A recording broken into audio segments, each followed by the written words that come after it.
ለመማር ወደ ትምህርት ተቋም መሄድ ግድ አይደለም። ናሽናል አቪዬሽን ኮሌጅ ራሳችሁን ከኮሮና ቫይረስ ወረርሽኝ እየጠበቃችሁ በቤታችሁ ወይም በተመቻችሁ ቦታ በኢንተርኔት አማካኝነት በኦንላይን ትምህርታችሁን መከታተል ይቻላል። ካናዳ ከሚገኘው ኢንተርናሽናል ኤር ትራንስፖርት አሶሲዬሽን አያታና ከእንግሊዙ ኢንስቲትዩት ኦፍ ኮመርሻል ማኔጅመንት ICM ጋር በመተባበር የሚሰጡ ትምህርቶችን ተከታትላችሁ በ6 ወር ጊዜ በዓለም አቀፍ ደረጃ ተቀባይነት ያለውን የስልጠና ማስረጃ ባለቤት መሆን ይቻላል። ከኢትዮጵያ ሲቪል አቪዬሽን ባለስልጣን ሙሉ ዕውቅና ባገኘንባቸው የፍላይት ኦፕሬሽን እና የሆስተስ ስልጠናም በምዝገባ ላይ ነን። ጥያቄና መልስ፣ የክፍል ስራዎች ብሎም ፈተና መፈተን ክፍል ውስጥ እንዳላችሁ አይነት ልምድ ባላቸው መምህራን እየተማራችሁ በኦንላይን ባላችሁበት ቦታ። አድራሻ ከ22 ማዞሪያ ወደ ሾላ ገበያ በሚወስደው መንገድ 150 ሜትር ገባ ብሎ ናሽናል አቪዬሽን ኮሌጅ የናሽናል ኤርዌይስ እህት ኩባንያ ህልሞን እውን ያደርጋል።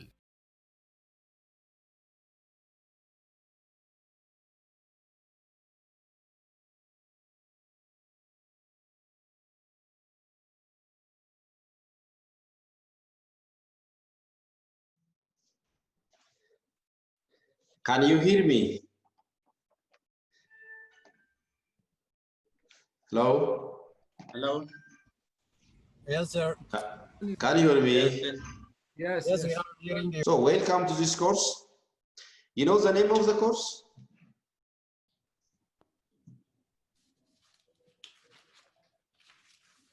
Who can tell me the name of the course that you are going to take?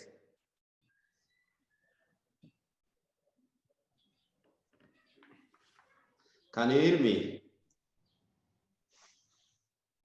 Yes. What is the course that you are going to take on this line? Any intelligent students? The first question.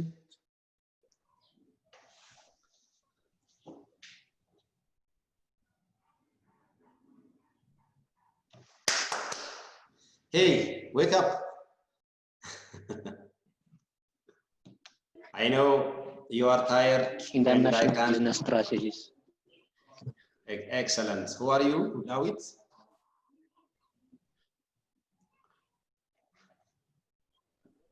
Getana. Very good, Getana.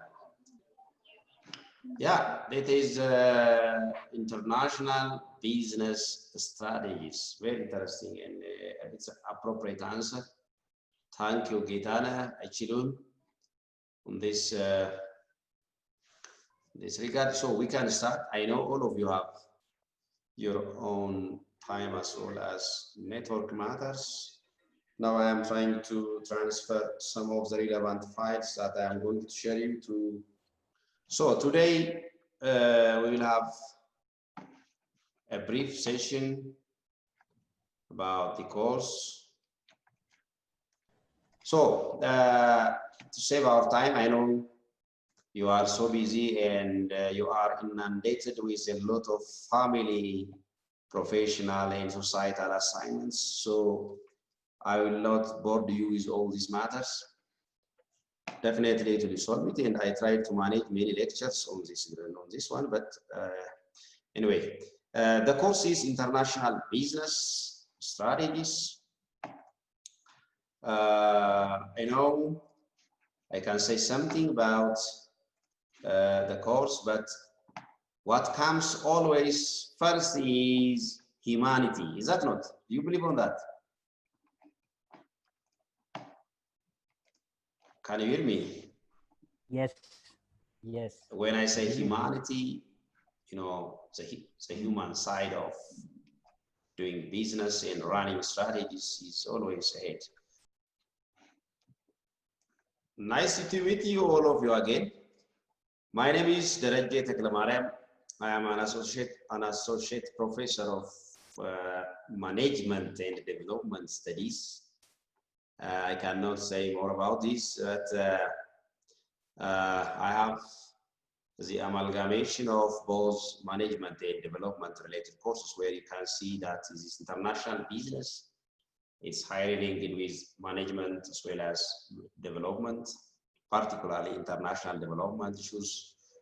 It's really a blessing to have such a mixture of, or such a mix of professionals. I see that almost all of you are practicing it Though the level of participation may really differ. Some of you are on import-export, some of you are on your own other business. So it's a blessing for our college, National Aviation College, which really became serious starting from its foundation on quality of education and enabling students to cultivate their own capacity rather than on one-way communication. So it's really an interesting mix of professionals in this classroom. So I did my PhD in management and development from one of the universities in Belgium called Ghent University, and I have finished it in September 2016, 4 years ago, almost. And I have some 3 master's degrees. The first one is from Addis Ababa University on development studies. The second one is from University of Copenhagen, Denmark. And the third one is from Wales, I think University of Bangor, Wales. Those of you who watch football, you know Gareth. So that's one. And then my first degree is business management. And these are business management from Mikkeli University, Addis Ababa University, University of Copenhagen, Bangor University of UK, and then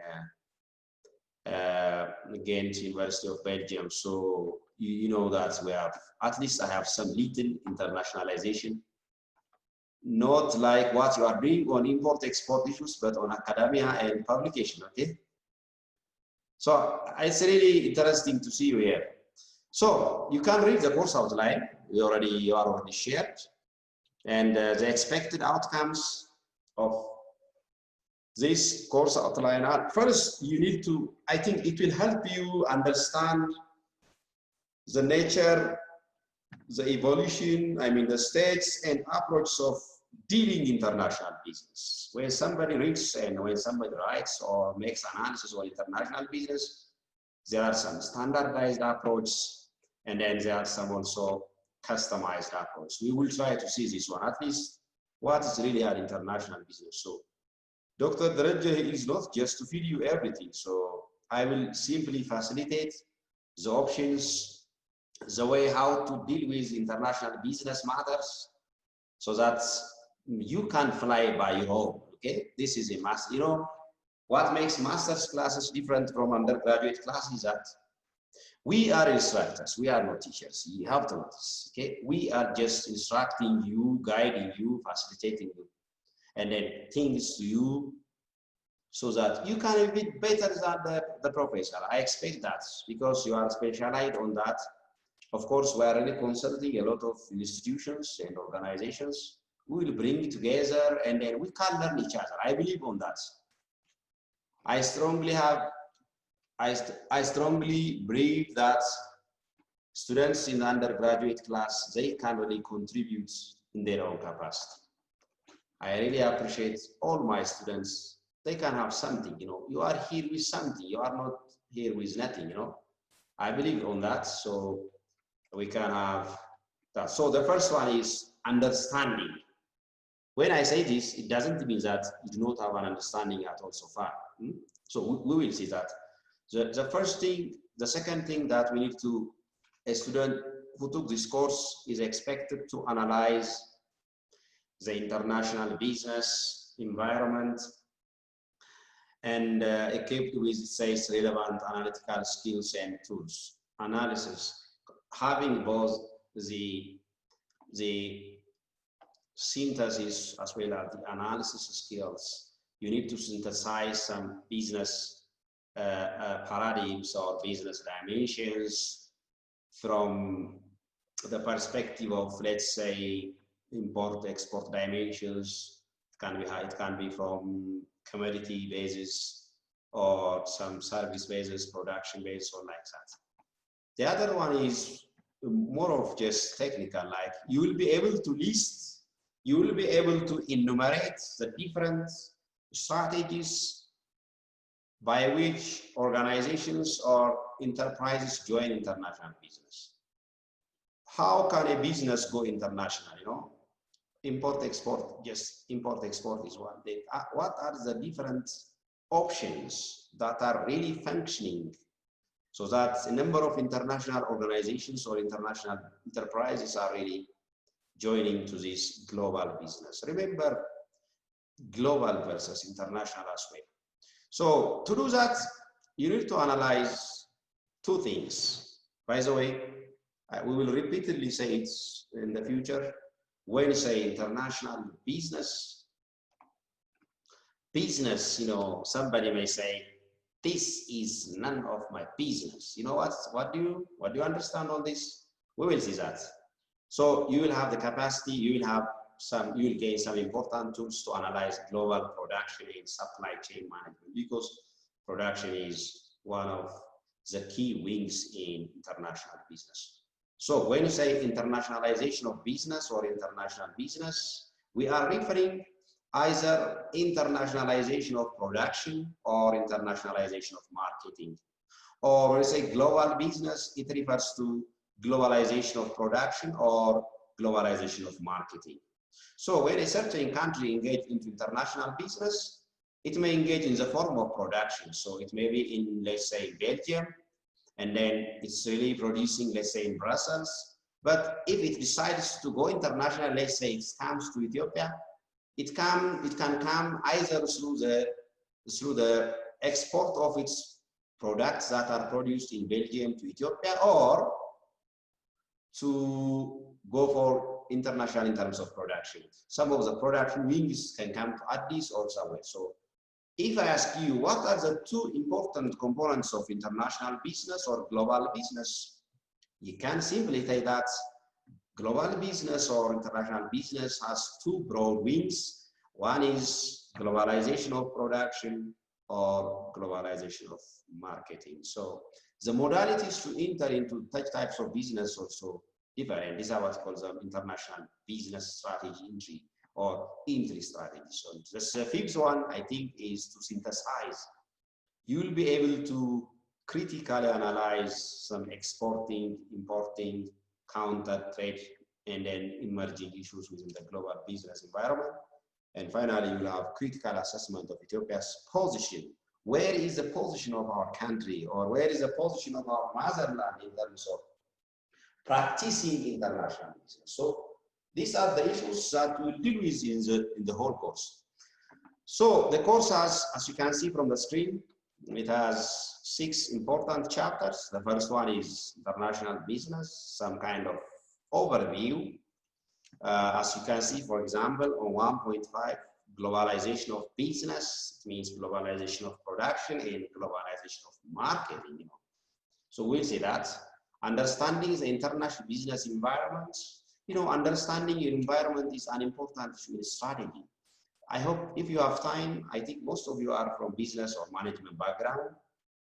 What is strategy? You know, strategy is a term that comes from military science. So to draft or to craft or even to practice a strategy, the first important step is to understand your environment. After understanding your environment, you may have a defensive position, or you may have an offensive position, or you may have a retrenchment position, whatever it is, you know, you can say that. So you may play a role where your opponents can play their game on their own field, you know.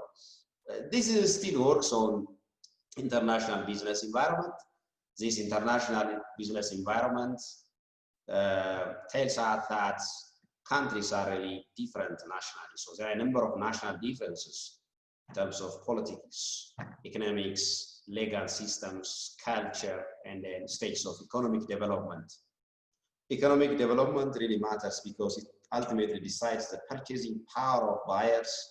So the first important thing is to understand the purchasing power of buyers. So based on that, you will devise or you will design product strategies. Then indirectly we are saying that all these variables that can be reflected in terms of differences, they can be considered as your own internal business inputs. Because to design a service or a product, first you need to understand these environmental amenities or these environmental parameters. So once we understood the international business environment, what's next? Then we will devise or craft entry strategies. What are the different entry strategies? So you can see that even how the chapters are arranged, that the chapters are really arranged in logical sequence. So the other thing is you may enter into international business using various forms or one or two alternative forms of entering business. And then the other one is when you enter into that business, either that strategy may be categorized into production and then even supply chain management. These are the two important, especially supply chain management these days becomes a very important area of study even in academia. So that's one that I want to focus in the course. We want to focus in the course. And then how can we really manage the global supply chain, especially these days, especially on such amenities where the current pandemic will be really one of peculiar matters, and then you can understand how the global supply chain is responding to the different supplies. We'll see that. The exporting, the importing, and the counter trade will be seen in chapter 5, and in the last, but still in one of the most important chapters, is about Ethiopia in international business. I know that it is really an international business, but at least we need to know where is our country on that. There are different parameters, you know. We can identify the relative ranking of countries in terms of their internationalization. For example, in terms of FDI, foreign direct investment. When we say foreign direct investment, it means an investment, that's what we call it, the incoming investment or the outgoing or the outcoming investment. So we see how many of the Ethiopian companies have invested out of Ethiopia and how many of foreign companies are really investing in Ethiopia and how is that balance. So the import-export figures is also a part of that.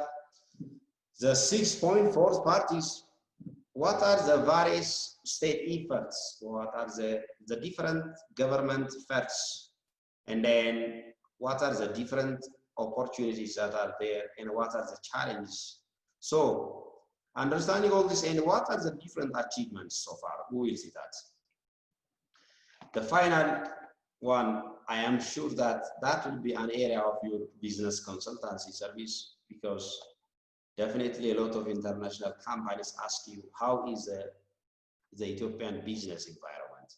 So the doing business environments, we will see some critical assessment in the way forward. Doing business environment is normally, it is mainly an annual report that is generated by World Bank Group. It's almost for the previous 16 years, you know. ላለፉት 16 ዓመታት የዓለም ባንክ the ease of doing business report የሚል በተከታታይ ያወጣል። I think ከ2004 ወይ ከ2005 ጀምሮ እስካሁን ድረስ በየዓመቱ አገሮችን in terms of their easiness to do business ራንካቸው ያወጣል. And each country will get an opportunity to know scores, let's say, for example, in terms of starting business, how much is the score from 100 in terms of paying taxes. So when you see the easiness of doing the business environment report, I will share you all the 16 years report if you are interested. That's a very important report. That's also serving for a number of international companies. I really do that one, and that's a very interesting one. For example, last year our country from 190 countries, ከ190 ሀገሮች 171ኛ አካባቢ ላይ ዛት በየዓመቱ የተወሰነ ኢምፕሩቭመንት አለ። ሶ ያን ራንክ ያገኘነው ሪሊ ምን ሜጀር ተደርጎ ነው? ኦኬ on 6.4 ላይ we have seen that even a number of government policy measures are taken to really boost the international business environment. You know, when I say international business environment, means to really attract a number of international investors, a number of legal, I think, proclamations, a number of incentives, a number of attractive packages are already devised by the government. But still, our ranking has not yet improved. Why? We will see that. These reports are found. You will be surprised, by the way. What we are talking about our country and what the global business community considers Ethiopia, such as, for example, the global institutions like World Bank. They say, you have 171st rank out of 190 means, is that right? Well, we should not accept this, by the way. Or if you say you can accept it, you will accept it. Anyway, we will have a debate on this. It's an interesting issue. I will show you all these reports. Concerning the teaching and learning methods, definitely the teaching learning methods for this course, it says classroom lecture. Is it classroom lecture? Do you accept it? No, in that aspect, it's not a classroom lecture. Of course, you are in your class. I am in my own class. Of course, in National Aviation's college, is in nice room that I am here.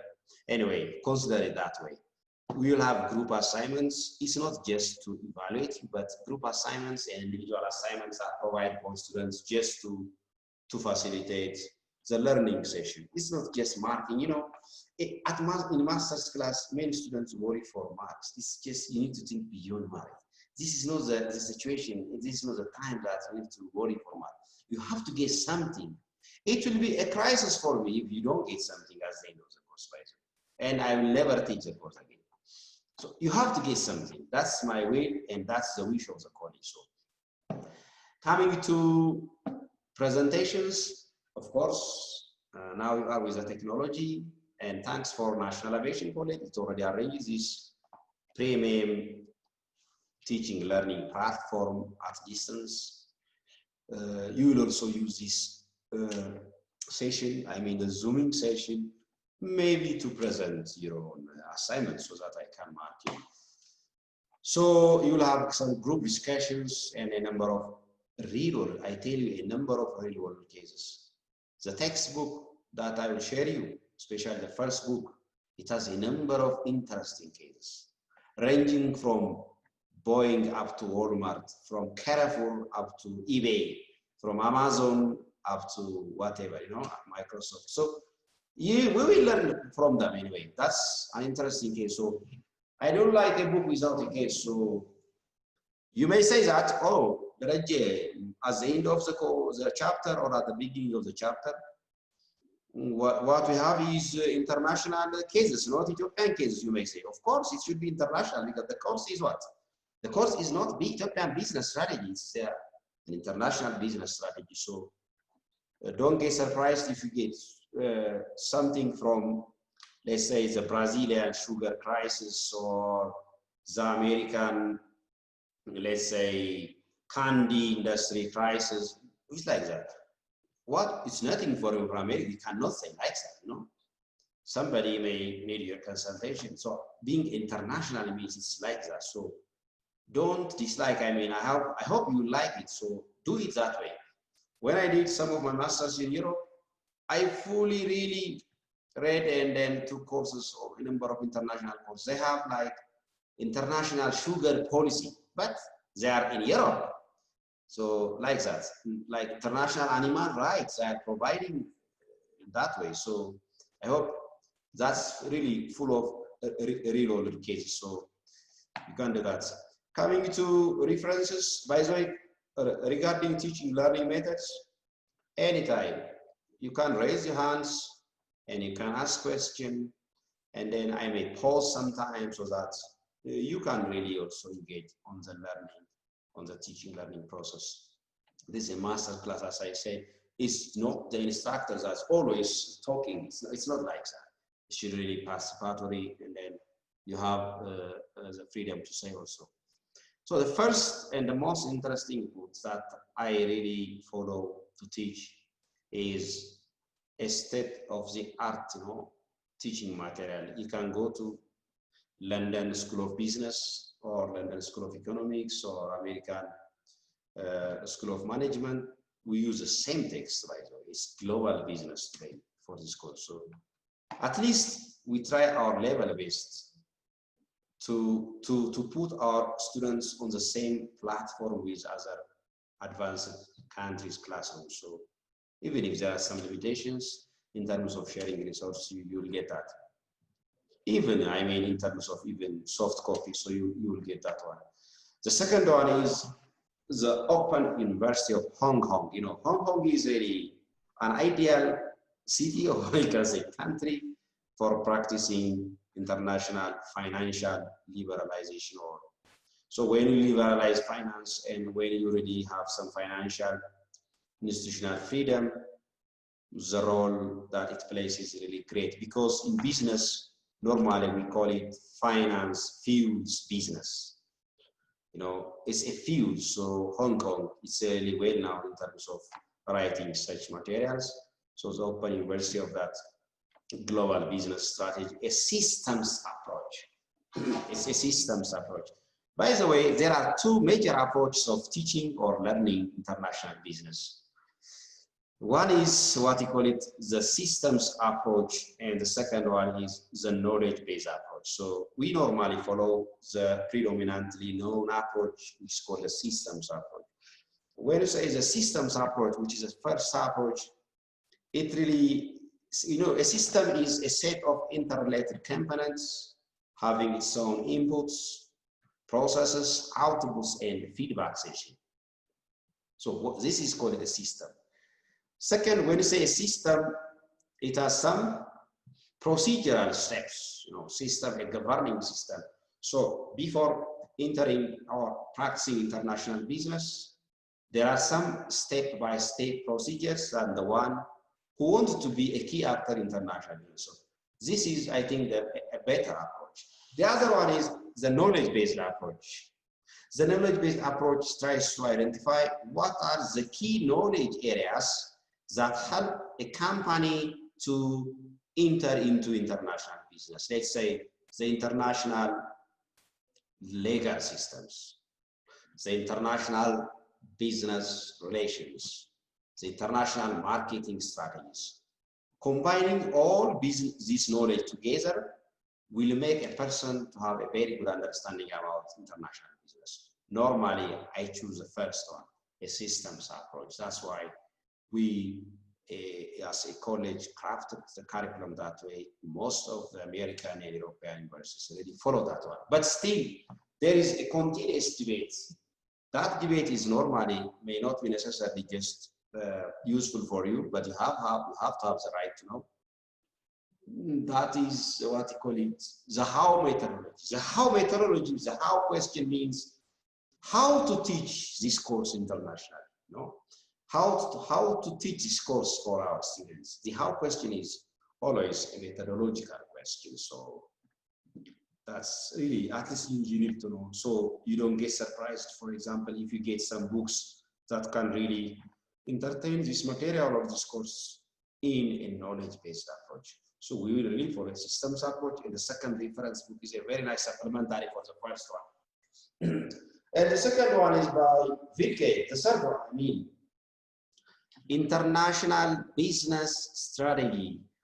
It means what? Rethinking the foundations of global corporate success.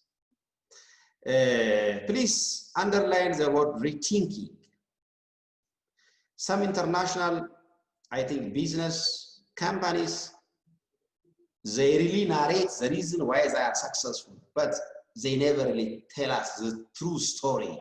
So we need to really think. We should not trust what is being said by the mainstream media. I can tell you a lot of stories on this one. So you need to, as a master student, what I really advise my students is to be skeptical. You know, you have to be a bit pessimist.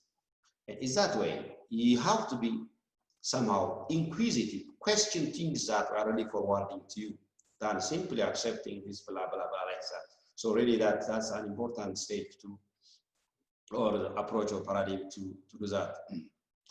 So I think some colleagues are still coming, that's why I'm interrupting. I have to help join us, help them to join us. So the other one is Chilmich, which is 2016, global marketing strategy, and executive digest. That's optional. If you have time, read it, but if not, it's a Springer publication.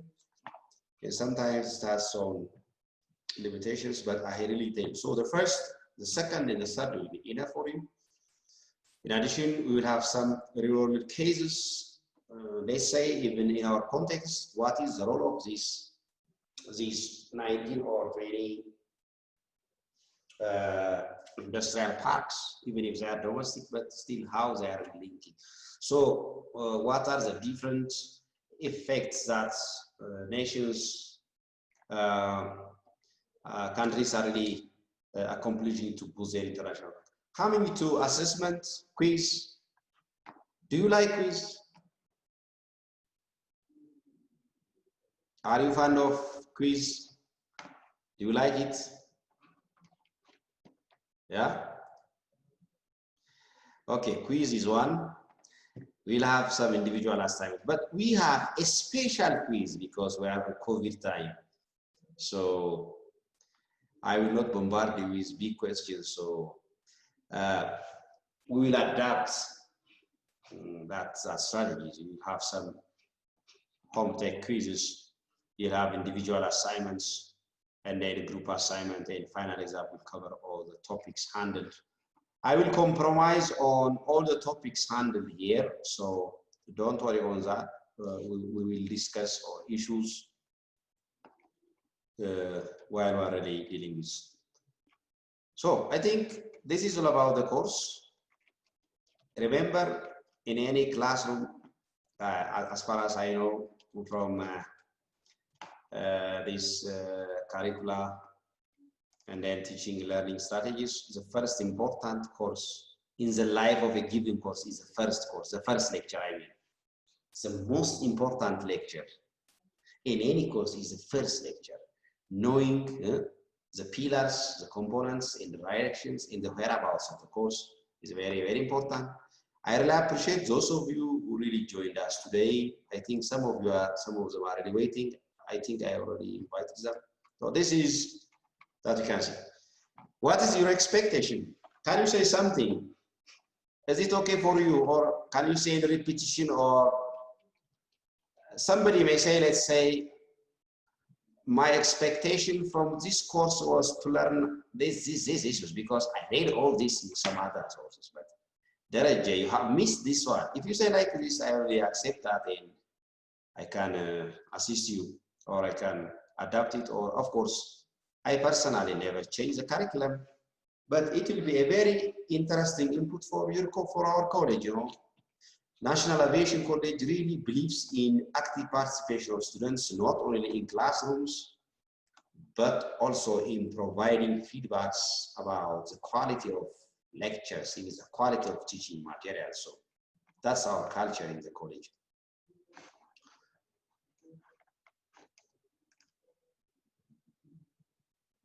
So saying this, I think we can proceed to the first chapter. We can proceed to the lecture sessions.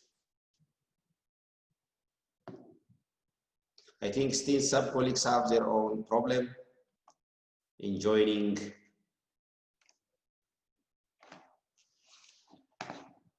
Can you see it?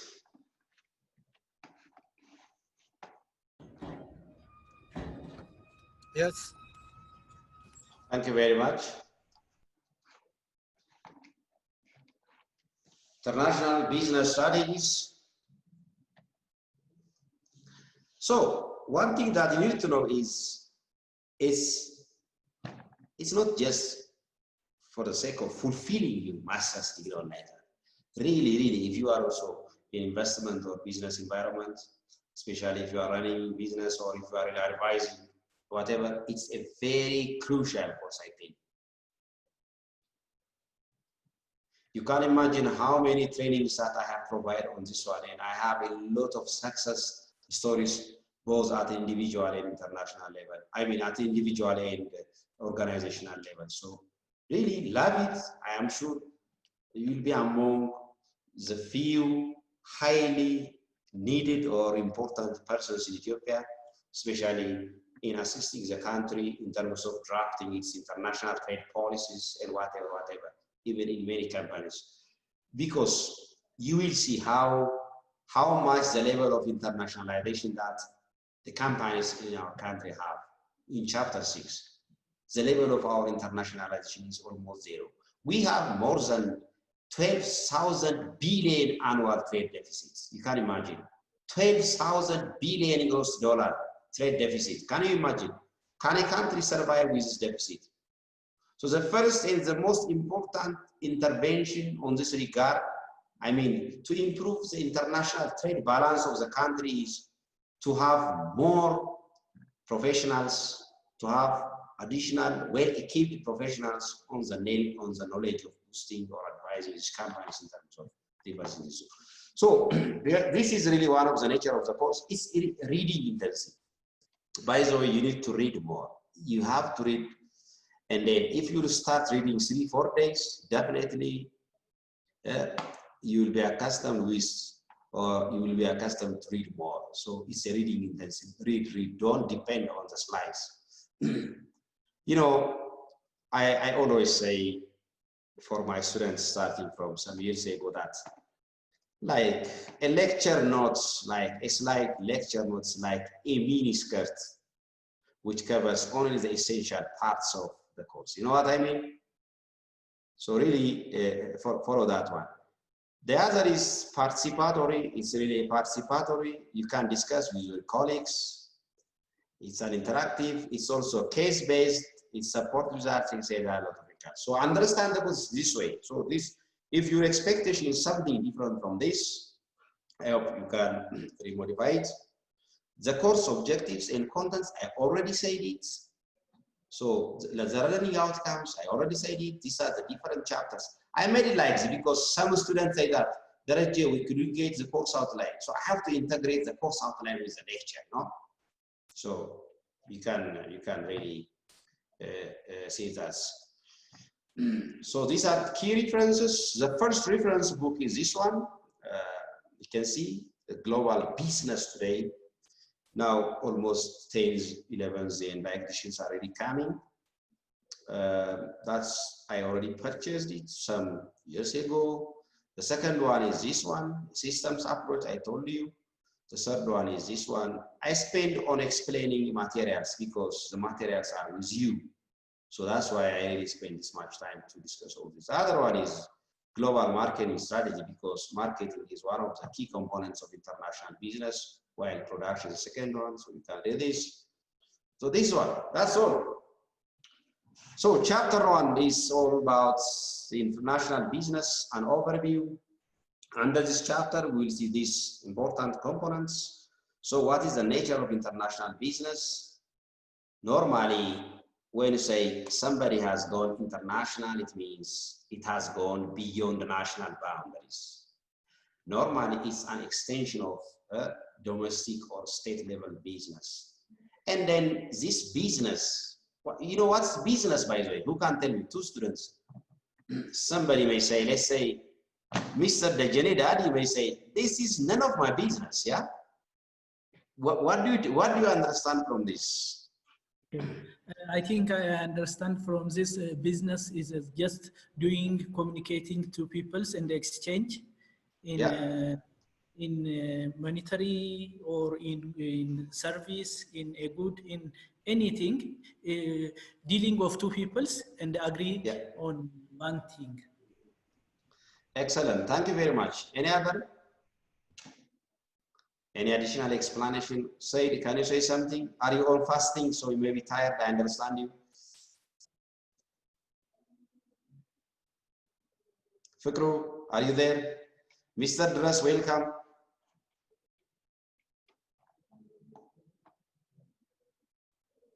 So you are right. One thing, you are on the basic business paradigm, so you have to worry even the terms that you are busy. Consider yourself that you are different from ordinary people because you are a business. Someone who attended a business class and the other one who do not attend that business, they should not have the same level of understanding about business, you know. መቼም ዛሬ ጊዜ ሁሉም በየፊልዱም ባይሆንም ከፊልዱም ውጪ everybody is analyst ሆኗል እና sometimes it's very difficult to differentiate who is the one who has the knowledge and who is you can see all these faults even on the official documents of governments, and sometimes international companies get confused with Ethiopian official documents. I know that, you know. So terms really play a role. So Mr. Dejere, you have said it. Business.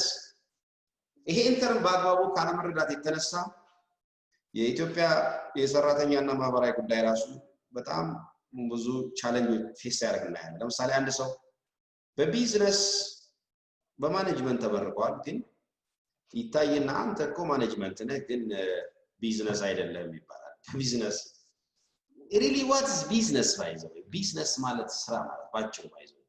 It's just ስራ ነው። እና ለእናንተ ይህን ስነግር really I'm not getting proud because it's an ordinary term. So somebody may say it is none of my business. It's not my job. It's not my task. So it means it can be a business. It can be a task that can be accomplished by an NGO. It can be by a government office, or it can be a private business. So when you say business, it's job. So consider it that way. Commerce is something that normally contradict with the term business. Many people, when they say I am on business, they say they are on commerce. A person even serving at an NGO, you can say that he is on business. So successfully conducting that business. So this business normally includes, as you say, such as it may involve such as goods, services that can involve maybe the various inputs such as knowledge, labor, and then even entrepreneurial skills. So when you say business, it includes not only international trade of goods, but also international investment. There are different types of investment, ranging from greenfield investment up to who can tell me about different types of investment? Greenfield. What do you understand from I am on greenfield business? What do you understand from this term?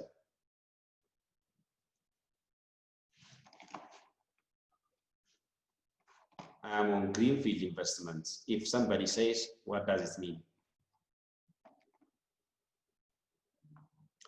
Yeah, can you say something?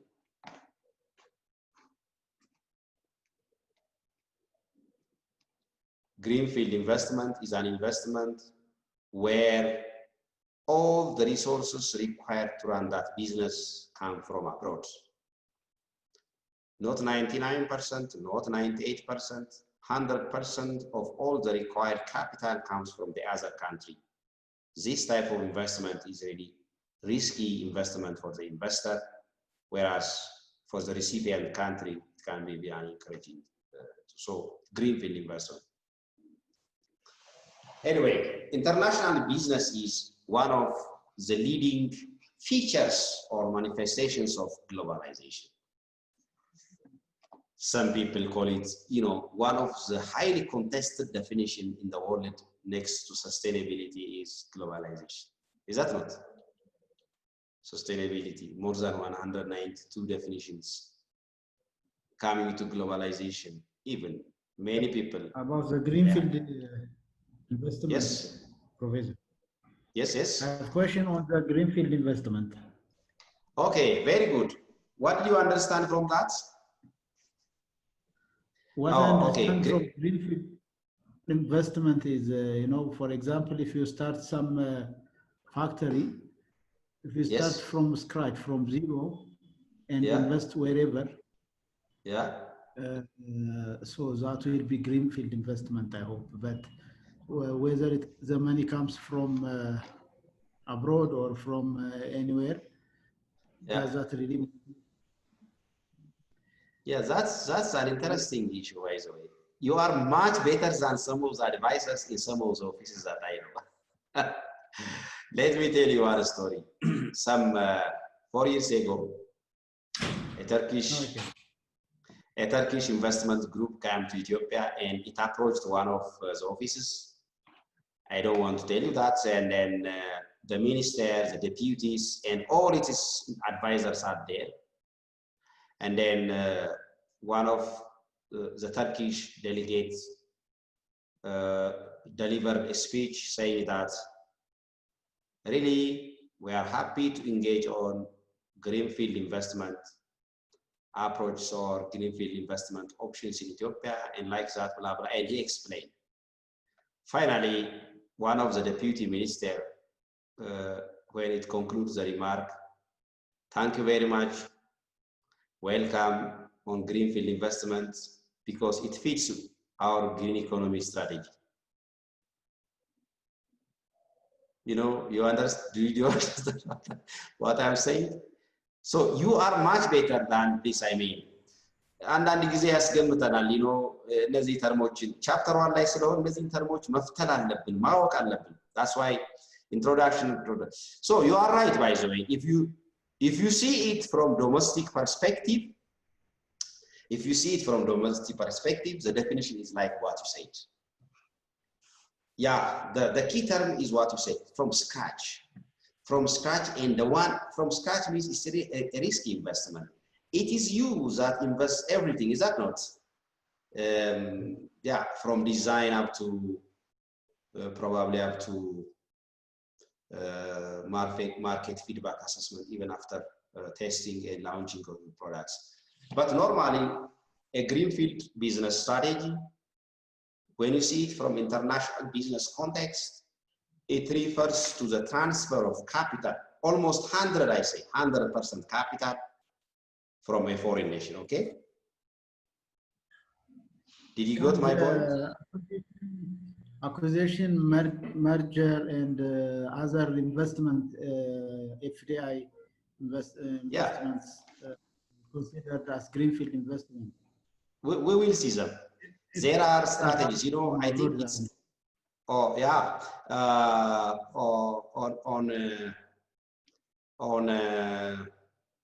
I think entry strategies, chapter 3, we will see them, okay? We will see them. But consider my point that I said now, greenfield investment compared to acquisition, compared to even franchising, whatever is the most risky investment. Why they call it greenfield? Just refer the first book, this one, you can get it, okay? Charles Hill, Global Business Today, okay? But at least we know one thing, that it involves huge risk compared to other options. Muhammad is entering, so I have to admit all this. So that's why I'm really going back and forth. So you can see that a leading manifestation for globalization. Huh? Globalization. What type of globalization? I already explained it. Mano Govastamari Minegre. Mr. Tikil, can you say globalization of production and globalization of marketing? Yeah. Globalization of production and then globalization of marketing. Normally, as I said it before, it's a contested issue. And then in globalization, globalization,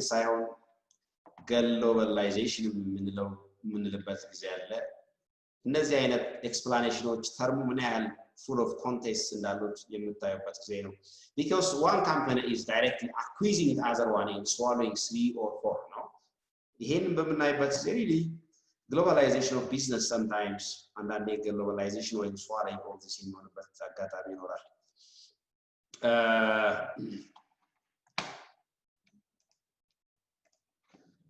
so nature of international business, the second text, ለምሳሌ explain ስታደርገው Miss Verke, she said international business strategy in the course በምናይበት ጊዜ it's the issue of efficiency and effectiveness.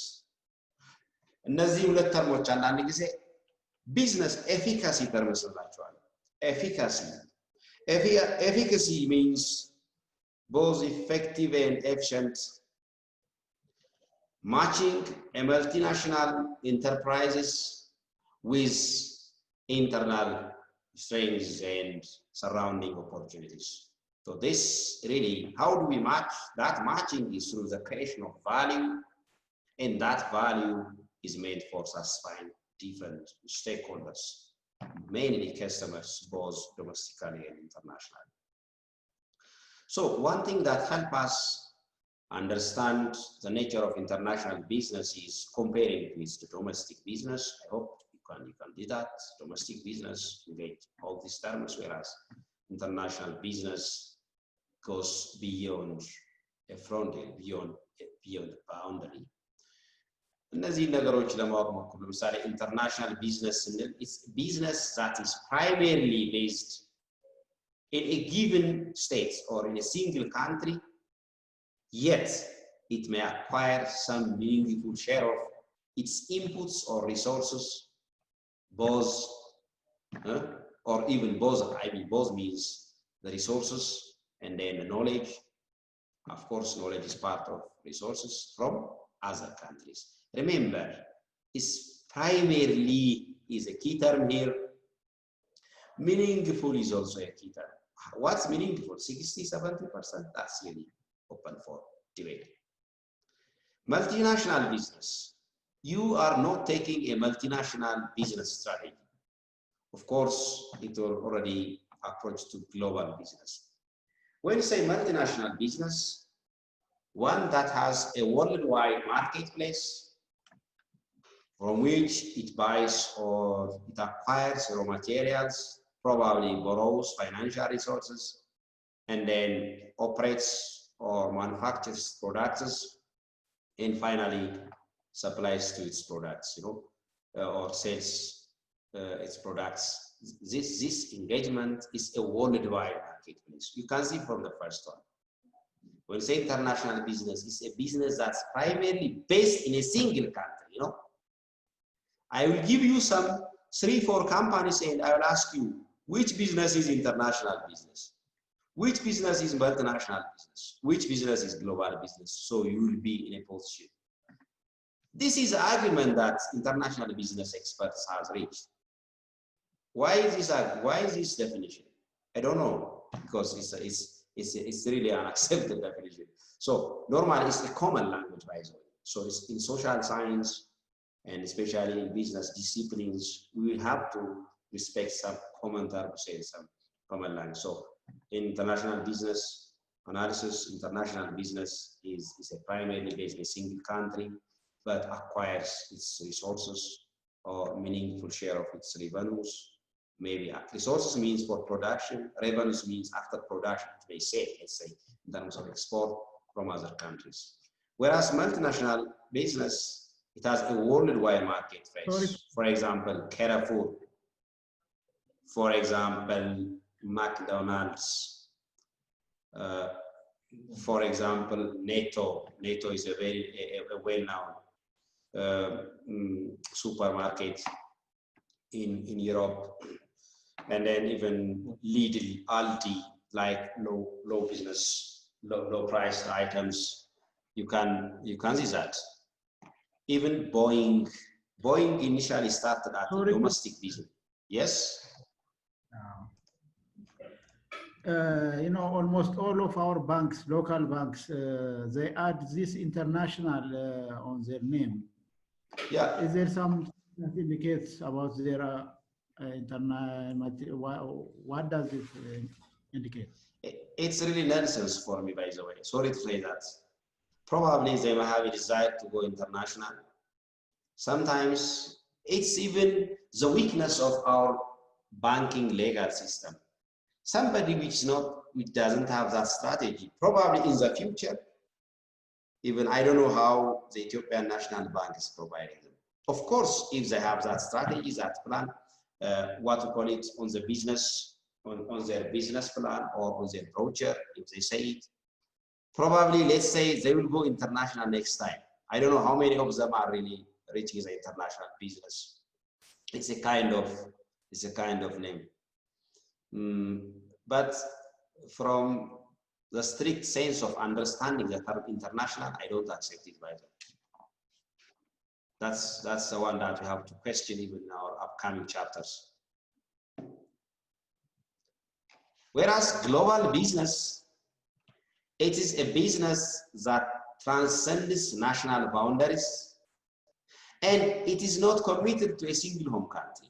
By the way, can you say the difference between multinational business and global business?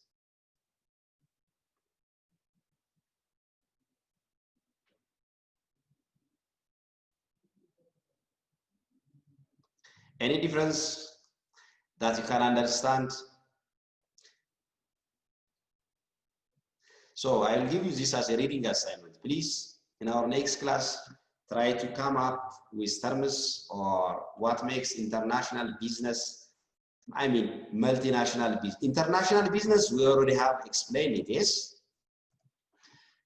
Multinational business and global business. What are the differences and similarities between these two terms?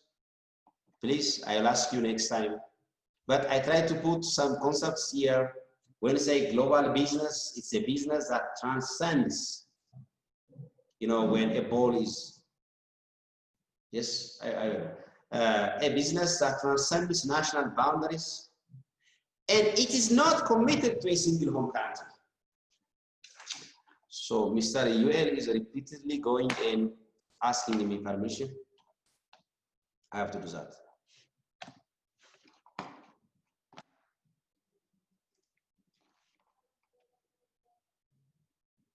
So we can also see the levels of international business.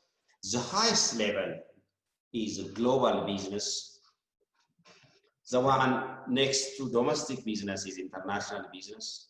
A business, when it really satisfies, maybe when it gets some advantage of going international, flourishes, I mean, it may jump to, let's say, Kenya, or to jump to, let's say, Australia or America or Turkey. That time it becomes international business. So domestic, I can say that the lowest level of going international is, of course, domestic business, you know. Zero internationalization means you can say domestic business. At least the next lowest level of conducting international business activity is international business. Maybe next time, I don't know, in the curriculum, you may go for multinational business analysis. International business analysis and multinational business analysis are two really distinct components of analysis. The other one is it's a global business. Whole, there are huge chain of, there is a huge transition, or what you call it, chain. So global business is the highest form of going international business, whereas domestic business, or the one in between, because we cannot say that domestic business is totally free out of international business ideas. So we can, you can see from that perspective. So what are the features or the facets of international business? Yeah, what are the dimensions of international business? One, when you go international business, definitely we are working towards international trade, probably international investment, maybe working towards the globalization of marketing or globalization of markets, and you kind of still have different interest strategies, and then this can also be manifested through the participation of a number of entities such as firms, different intermediaries such as wholesalers, retailers, partners, traders, and like that. The other is we can have different facilitators, or let's say business, facilitators, brokers. A very good example is the IAAC, the International Air Action Corporation. You know about IAAC? It is one of the biggest international business broker. It doesn't conduct brokering of manufacturing goods, it's really a special broker found in America. What type of commodity do you think that this company is engaged in brokering? Global carbon markets. Do you know about global carbon markets? So most of the global carbon markets normally originates in some developing countries, but this global market, carbon market, the certificate will be sold to most European companies, because European companies are highly sensitive for these climate issues, and then their broker is IAC. So that's a very good example about intermediaries and facilitators. Even governments are part of the IB. Of course, international business also involves risks and opportunities, and how do we deal with it? So when you think of international business, we need to see these important dimensions. So when we talk about risk, normally there are 4 major categories. I mean, 4 major types of risk in international business. One is categorized under the cross-cultural risk. The second one is the commercial risk. The third one is the currency or financial risk. And the fourth one is the country risk.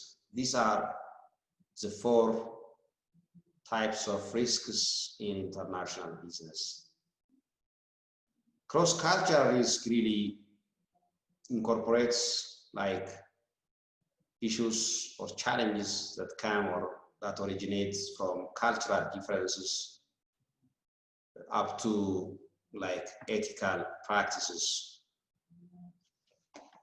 What is ethics? What ethical matters really constrain us to advertise, let's say, Coca-Cola in this way in Ethiopia, but not in this way in Kenya, or like that, Even cross-cultural risks, they also affect the negotiation patterns and the decision-making styles. You can read on that. Commercial risk, like normally the company may face a weak partner, maybe asymmetry of information, even the timing of entry, and then the level of commitment to implement or execute such a strategy.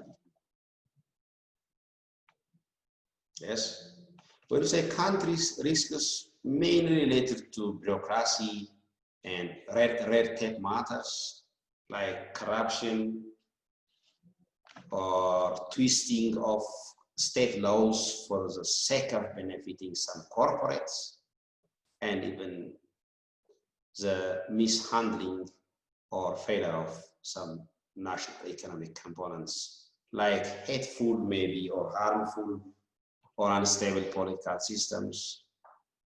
Non-congruent means unfit national legal systems. Some countries may follow like the civil code, while other countries may follow the common law, the civil law and the common law, for example. So with which types of laws disputes can be resolved. So this can be like currency risk, like asset valuation, even currency exposure, foreign taxation, inflationary and related economic challenges like transfer pricing. So I hope you know what transfer pricing means. Valuation of prices in country A and valuation of prices in country B may require transfer pricing because of various matters or issues to be considered in that specific country. So I have to read it. I already managed this. Always absent but manageable. Present, risk. Business is full of risks, by the way. Not only business, investment, I mean life. We don't know what will happen tomorrow, even after a minute. like that. So when we enter into business, we are entering into future business matters. You know, future is also uncertain and full of risks. So there are some examples how managers were successful in managing the different risks, starting from the East Asian crisis of late 1990s up to today. So remember, our course is international business. It's not multinational business or globalized, but definitely it's sometimes very difficult to put a distinct boundary between all these terms. In any case, we can ask this question: why do really companies go international? There are a lot of reasons. Some of these highly acceptable reasons are reasons related to opportunities for growth. Companies want to grow through market diversification. Market is nothing but the combination of purchasing power and crafted or designed product features through market, diversifying markets. Why growth? Market growth or company growth. Normally there are two ways of measuring growth. One is through sales volume, and the second one is through market coverage. So ultimately, it's business, I mean, generation of better revenues and then better profit. The other thing is to earn higher profit margins, so they have to analyze the profitability of that. The third one is acquiring new ideas, business methods, and then even to have a better service level to customers. It means that company still have customers aware, but it wanted to satisfy its customers in a better way, so it may even bring its production system from that country to country A to country B. Even to be closer to supply sources. The raw material may be in country X, but the company that really converts in country Y, so sometimes may not be economical advantageous to be closer to the raw material.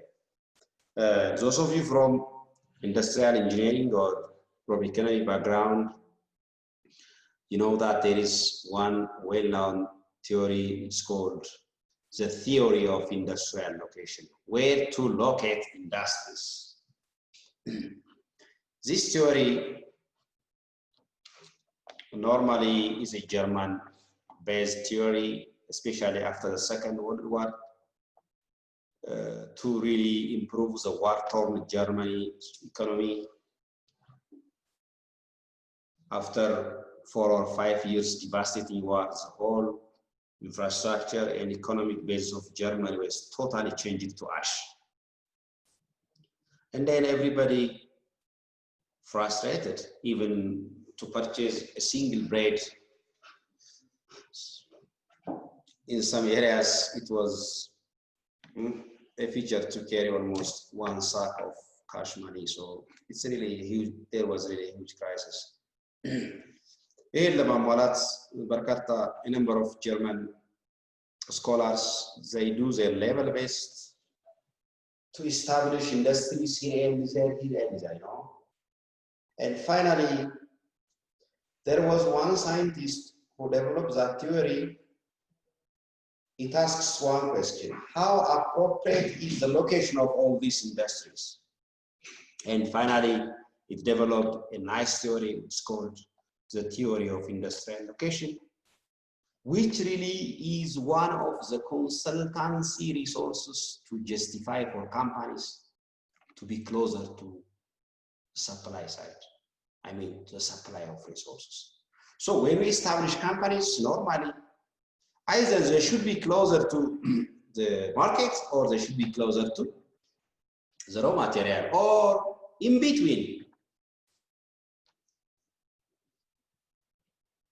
It really depends. So if you have time, you can read about the theory of industrial location, where is the optimum location? Is it closer to the market or closer to the raw material? But mostly in between. It depends on various parameters. For example, the weight of the raw material. For example, transporting cotton and transporting inputs to cement, it's not the same. For the production of cement, we can have huge heavy materials, whereas the production of textile, cotton, or like that. So there is a formula, an optimization formula that actually it's not necessary to talk here. So these are some of the justifications for companies to go international. You can read about the 6 out to the 9 one, like the spin-off benefits. Some companies go international just not to get additional, such a meaningful benefit from international, but really to boost or to really improve their own domestic business. So that, oh, some domestic producers or customers may say that, oh, this company has gone international. So indirectly, it improves the image of its domestic company. Even like to have a better relationship with foreign partners for potential and for other business, or to switch to other business models. The other one is even still to confront international competitors. These days, competition is really getting stiffer. And even to develop economies of scale. You know, economy of scale means it's directly related to cost of production. When say economy of scale, you are expanding what? The fixed cost. When you are expanding, when you are really investing much on the fixed cost without increasing your market share, it's nonsense, because the fixed cost will be divided to few product lines. But if you really improve your destination, you will sell more. When you sell more, the fixed cost will be divided into a number of products, so the average cost per unit will be lower. A given fixed cost, when it will be divided into 100 products, and a given fixed cost when it's divided into 200 products, definitely the average cost will be reduced in case of what? 200 production volume. So when you say economy of scale means maximizing the benefit of mass production. This benefit will be achieved through product oil or product standardization. So it may not work, you know, sometimes standardizing product lines and standardizing production, it may really put the company into question. So through some supportive research and development tasks, the company may reverse its standardized production into the other one, which is opposite of standardized production, is what we call it customized production. So production customization and production standardization can be the two key reasons for companies to go for international. Still, the other one is to gain access to lower cost or better value on factors of production. So if you are gain access, totally it's related to somehow thief, but we will start. So globalization, global business and globalization. So far what I have seen is international business. What's globalization? Normally, let's leave all these contested definitions, but from international business perspective, simply we can say globalization is the shift towards a more integrated and a more interdependent world economy. So that's what we call it in terms of globalization. Of course, globalization can be expressed in terms of financial globalization, economic globalization, cultural globalization, political globalization. We are here just on the economy, on the market. It's more interdependent. For example, the success of Boeing may not totally be dependent on its own initial production site in Seattle, okay? It may really depend on some of the engine parts that came from Italy on some cabin parts that came from Kashawaka of Japan, on its gears that may come from British. So if you take, for example, Boeing, almost hundreds of its parts are already coming from out of US. So it's interdependent and then interrelated production or market economy. So the world is moving away from self-contained, self-contained national economy towards an interdependent, transcendent, and intermediate global economic system. So the issue of global business is really emerging in the middle. That we cannot avoid it, and so we have to practice it.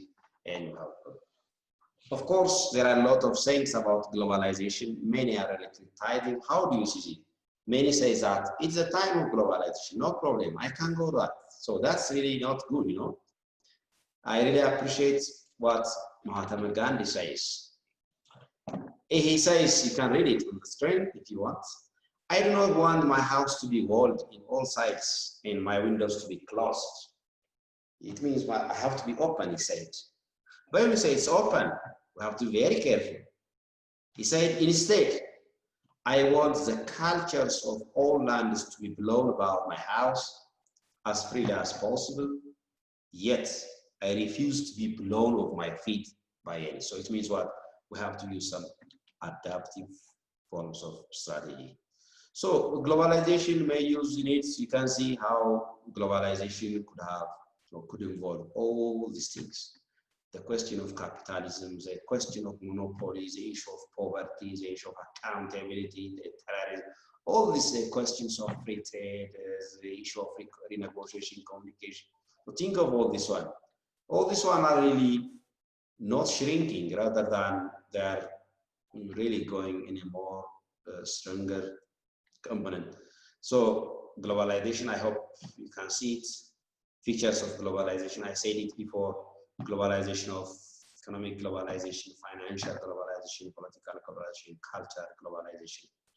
So when you say financial globalization, you can see here, where you see the trend in terms of financial globalization and economic globalization, the trend is towards more deregulation, towards liberalization, but still a lot of questions are coming. When you say cultural globalization and political globalization, the trend really shows in the previous 40, 50 years, more of convergence, like converging in terms of cultural systems, in terms of political systems. So you can read that economic globalization is still it's in question. በትምህርት ከፍ ብሎ መብረር ይቻላል።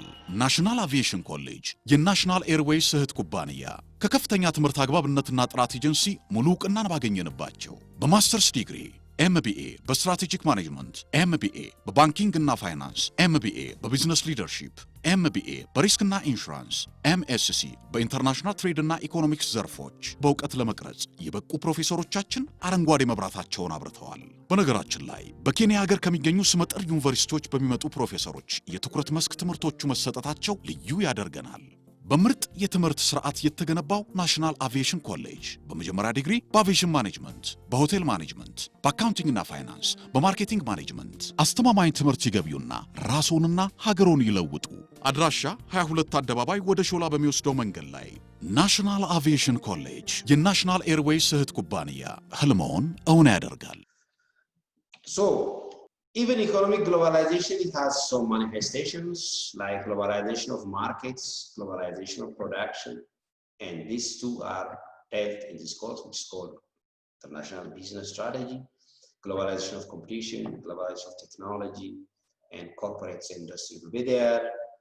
In globalization, there are some important movers and restraining factors. The movers, they are enablers. I mean, restraining factors means those factors that restrict the smooth flow of the globalization components. So now I will give you one case study, and I will stop it for today. Definitely we are almost winding up the first chapter. Globalization of business. as I said it, globalization of business. ብዙ አይነት ኤግዛምፕሎች መውሰድ ይችላል። Like Uber is a very good example to go global from day one. Even the second case, you can read it, the globalization of production at Boeing, the globalization of marketing at Walmart. Really, Boeing and Walmart are two important examples. Boeing is a very good example for the globalization of production, whereas Walmart is a very good example for the globalization of marketing because it has a number of marketing outlets. Like IKEA, have you purchased any product from IKEA? Any parent that sends you from Europe or like that? IKEA markets, even Dell computers, the PCs, the iPhones that you are using, this one product, but you can't imagine how many companies are really played a role in developing the chips of your PC or your iPhone. So when you see the Boeing case, really very interesting case. I can wind up in 5 minutes. I will stop. So as I said, it's a critically important case that can be worth mentioning in globalization of production. Normally, not now. I don't have some recent data because it's a COVID time, and then 2020 and 19 data I don't have. But some recent data show that Boeing is America's largest exporter, especially in terms of supplying Boeing 747 and 787. 40 years ago, when you see the history of Boeing, almost it means like early models like Boeing 737, 747 jets were really they are being a nice way in the company's production if they are around Seattle. And then almost 95% of all parts of Boeing were produced in that plant. I can say almost that. It means what? Only 9% of the parts in Boeing to be assembled are coming from abroad. When, like 45 years ago, you can say in 1972, 73, 74, you can say like that. Why Boeing was highly integrated, vertical integration model for that one. We'll see all this in our coming maybe chapters. Of course, you learn it in the international business, I mean in strategic management. If you have. So it was only two parts that really coming from outside, like the British company Rolls-Royce. Really, it was the one that can supply an important component. You can read on the first reference book on page 8. And then after that, Boeing has really accomplished a very successful business almost for, let's say, 30-something years. Why Boeing do that one? Because one, the domestic market even was not satisfied. The other international aviation industries, other countries are not as such fond of this international, I think, flight or air transportation or like that. However, in late 20s, I think in the 21st century, let's say in 1998, especially in 2007, 2008, the company was well known in terms of outsourcing its production systems. So it was successful for some years, but later, after achieving higher revenues, the company has faced a great challenge. That challenge is even some contracts were not executed in time because some suppliers were not ready to supply in time, so production delay has created almost 75-76% of the remaining parts of a given Boeing were coming some from France, others from UK, and others from Japan. And then finally, the company became in question because Boeing has excessively engaged in outsourcing of the production of its parts. Really, it's an interesting story. Read page 8 of that text and you can learn it. That's a very good case in point even for some of the companies that are today. You can see what are the different parts. This is just few, but you know, I couldn't able to show all the parts that are being produced. We can say this is a plane, yes, oh, it's a Boeing, yeah, Boeing 77 or 787. But you can imagine how its parts are being produced on the different. For example, the fuel usage is an important part in the wheel well. Engineers, in this case, you can help me. It will be produced by the Japanese Kasawaka Heavy Industries. The Japanese Mitsubishi really works on the wing box. The Australian Hawker, it produces movable training aids. The Koreans, the North California, the Italians, the Swedish, especially they are well known in terms of producing their tractors, the cargo doors and the access doors. These are not the only layers, I can say.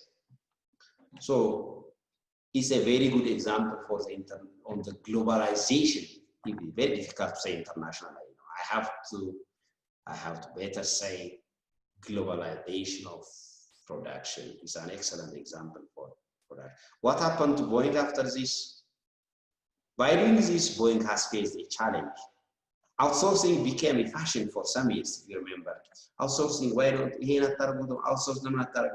Outsource, you know, it's like it becomes like a fashion term. But in business management, we advise companies not to outsource the core processes. There is a general advice that companies should outsource supportive tasks, supportive components. By any means, as much as possible, they should not outsource the key functions. The key function means the functions where that company's mission and vision are really expressed. Let's give you a simple example. We have universities in our country. The universities are there for 3 major functions. One is for teaching, learning, or education or academics. Second, for research. Third, for community service. But the universities are doing a lot of other, for example, providing cafeteria service for students, providing accommodation and dormitory services, all this, providing transportation services even for their employees and like that. What are the core functions? The core functions are those functions I have mentioned before. Core functions are functions with which the missions and visions of these companies are being expressed. So there is a general advice or guideline, not all sorts. So Boeing እነዚህን ነገሮች key functions outsource በማድረግ ነው የተነሳ ምን ላይ ነው የቀረው? Boeing has really focused on marketing issues. But later, it faced a lot of challenges. Why? Because Boeing has excessively pushed the production of some of its important components. I think the next one, which is a very good example for the globalization of marketing, is Walmart.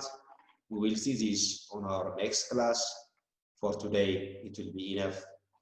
Thank you very much for listening, and then see you for today. Any question?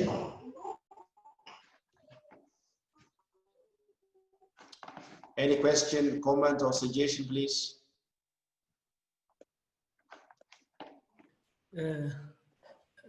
Can I speak? Yes, yes. Okay, thank you very much.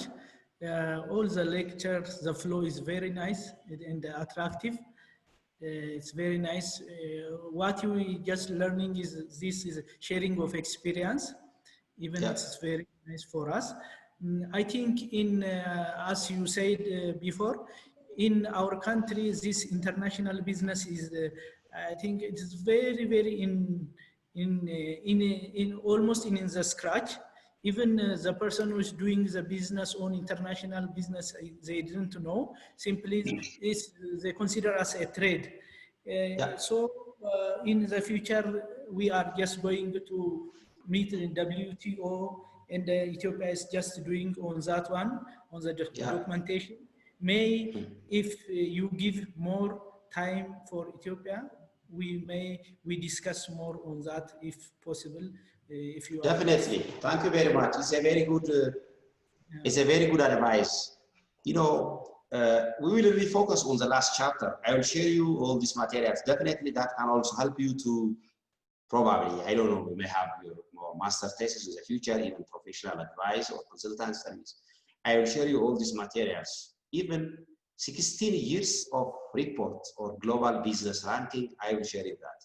So that's nice. I will focus. It will help me to reshape my future lectures, so I will never spend on all this. But these issues are really interesting. Tomorrow, somebody may discuss with you. For example, you can ask, in Ethiopia, is there a branch, for example, for McDonald's? Why not? For Walmart? Why not? For Tesco? Why not? For Carrefour, for example, between Carrefour and Tesco, there is a huge battle, the British and the French issue, you know. So remember, these cultural issues, even they are really being reflected highly in terms of this Anglo-Franco matters, all these things. There is a huge war, by the way, business war. So I push you to understand even all these elements. Reading, you can read it, but really, you will see the crime within international business. So I will consider that, okay? So read case 3, Walmart, on the text that I gave you. Did you get the text? The reference books, yes? Yes. Yeah, I hope. So read that one, page 8, and the Walmart case. It's not case 3, I made it case 3 for my lecture purpose. Your Walmart, what makes it different is, first, it's satisfied with domestic production, and next, it go globally to the neighboring market, to Mexico. Okay? How it enters to Mexico, it's not just directly jumped to Mexico, rather, it created a joint venture with Cifra. Cifra was one of the largest Mexican retailers.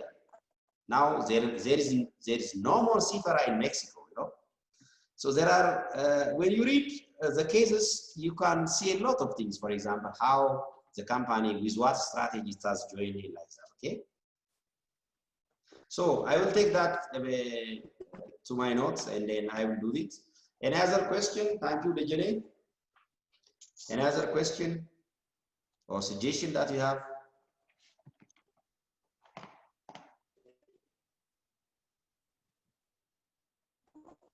Please read NCAP with about the history of Boeing and Walmart, even the history of Dell company,